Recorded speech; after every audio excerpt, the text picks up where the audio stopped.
नमस्कार. श्री शिव महापुराण रुद्र संहिता सृष्टीखंड अध्याय क्रमांक 2 नारदांची तपश्चर्या. श्री गणेशाय नमः.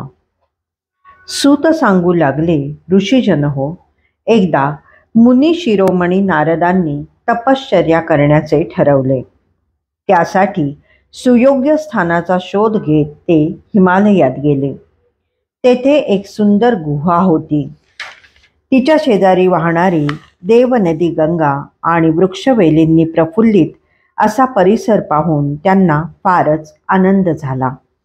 आपल्याला तपश्चर्येसाठी हेच उपयुक्त आश्रयस्थान आहे असा विचार करून ते गुहेत प्रवेशले. त्यांनी दृढतेने समाधी लावली आणि तपश्चर्येत मग्न झाले. अशी बरीच वर्षे लोटली. त्यांची तपस्साधना पाहून देवराज इंद्र भीतीने व्याकुळ झाला. नारद आपले स्वर्गाचे राज्य तर हिरावून घेणार नाहीत अशी शंका त्याला वाटू लागली.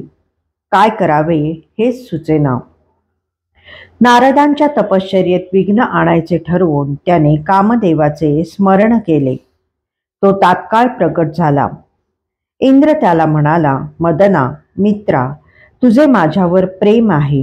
तू नेहमी माझे हितच करत असतोस.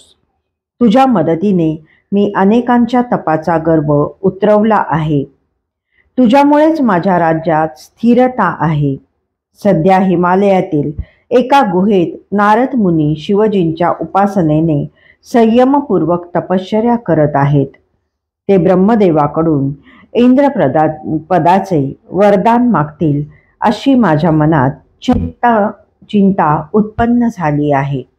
म्हणून नंतर रडत बसण्यापेक्षा आधीच उपाय केलेला बरा असा विचार करून मी तुला पाचारण केले आहे. तू तेथे जाऊन त्यांचा तपोभंग कर. महेंद्राच्या आज्ञेनुसार कामदेव वसंताला म्हणजे वसंत ऋतूला बरोबर घेऊन मोठ्या गर्वाने हिमालयात गेला. त्याने नारदांच्या तपश्चर्येच्या ठिकाणी आपली सर्व कला प्रकट केली.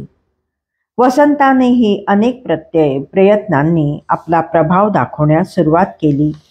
परंतु नारदांच्या मनात कोणताही विकार उत्पन्न झाला नाही. त्या दोघांनी हात टेकले. त्यांचा गर्व नाहीसा झाला. हे असे का घडले तेही ऐका. प्राचीन काळी त्याच स्थानी भगवान शिवजींनी उत्तम तपश्चर्या केली होती. कामदेवाने त्यांना तपोभ्रष्ट करण्याचा प्रयत्न केला तेव्हा त्यांनी त्याला जाळून टाकले. पतिविरहाने व्याकुळ झालेल्या रतीने कामदेवाला जिवंत करण्यासाठी देवांची प्रार्थना केली. त्यांनी भगवान शंकराकडे याचना केली तेव्हा ते म्हणाले, सूरश्रेष्ठींनो, काही कालावधीनंतर कामदेव पुन्हा जिवंत होईल. परंतु या स्थानावर आणि येथून चौफेर दृष्टी फिरवल्यावर जेवढा भूभाग दिसतो तेवढ्या परिसरावर त्याच्या मायेचा काहीही प्रभाव पडणार नाही. तेव्हापासून त्या जागी कामदेवाचा प्रभाव चालत नव्हता.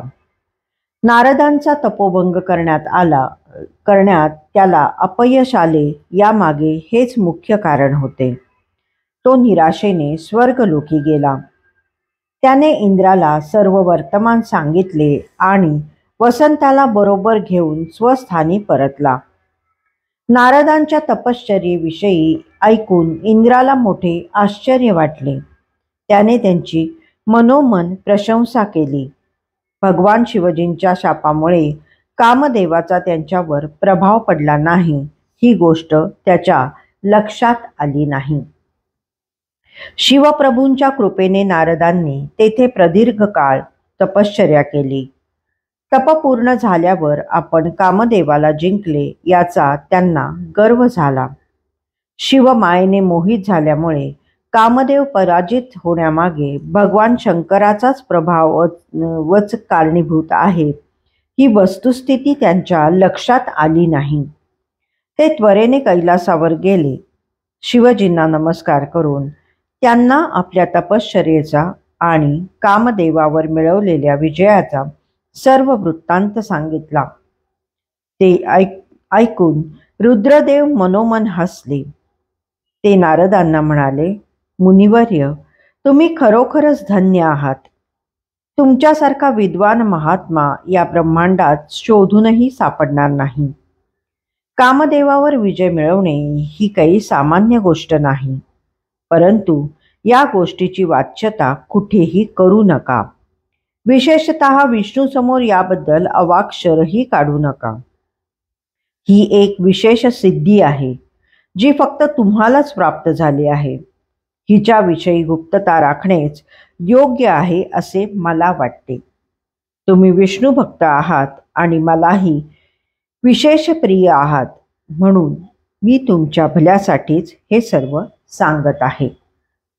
नारदांनी शिवजींचे म्हणणे ऐकले, पण त्यांच्याच मायेने मोहित झाल्यामुळे त्यांच्या सूचनेकडे त्यांनी सोयीस्कर दुर्लक्ष केले. मग ते ब्रह्मलोकी गेले. त्यांनी ब्रह्मदेवांना नमस्कार केला व म्हणाले, तात, मी आपल्या तपोबलाने कामदेवाला जिंकले आहे. ते ऐकून त्यांनाही मोठे आश्चर्य वाटले. आपल्या पुत्राला अभिमानाने ग्रासले आहे हे त्यांच्या तात्काळ लक्षात आले. शिवचरणांचे स्मरण करून ते म्हणाले, नारदा, तुझी तपश्चर्या पूर्ण झाली ही आनंदाची गोष्ट आहे, पण मदनावर विजय मिळवल्याची वार्ता तू कोणालाही सांगू नकोस. पण नारदांनी त्यांचेही म्हणणे ऐकले नाही. ते त्वरेने विष्णुलोकी गेले. विष्णूंनी त्यांना उत्थापन दिले व पुढे जाऊन हृदयाशी धरले. प्रारंभिक आदरातिथ्य झाल्यावर ते म्हणाले, मुनिराज, तुमच्या आगमनाने मी पवित्र झालो आहे. येथे कसे येणे केलेत? नारदांनी त्यांना आपल्या तपश्चर्येचे सर्व इतिवृत्त अभिमानाने सांगितले. तेव्हा ही सर्व शिवजींची माया आहे हे विष्णूंच्या लक्षात आले. ते नारदांना म्हणाले, हे मुनिश्रेष्ठ, तुम्ही खरोखरच धन्य आहात. तपश्चर्येचे भांडार आहात. ज्याच्या मनात भक्ती, ज्ञान आणि वैराग्य नसते त्यांनाच काममोहादी विकार दुःख देतात. तुमच्याबद्दल किती प्रशंसोद्गार काढावेत. तुम्ही जन्मापासून निर्विकार आणि शुद्ध बुद्धीचे आहात. नैष्ठिक ब्रह्मचारी आहात. तुमच्या पुढे त्या कामदेवाचा काय पाड लागणार? श्रीहरींनी केलेली स्तुती ऐकून नारद मनोमन सुखावले. ते म्हणाले, भगवन, हे सर्व तुमच्या कृपेचेच फळ आहे.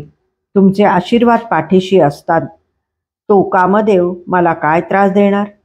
तुमच्यामुळेच मी सर्वत्र निर्भयतेने वावरतो. त्यांनी श्रीहरींना नमस्कार केला आणि स्वेच्छेने संचारार्थ निघून गेले. अध्याय 2 समाप्त.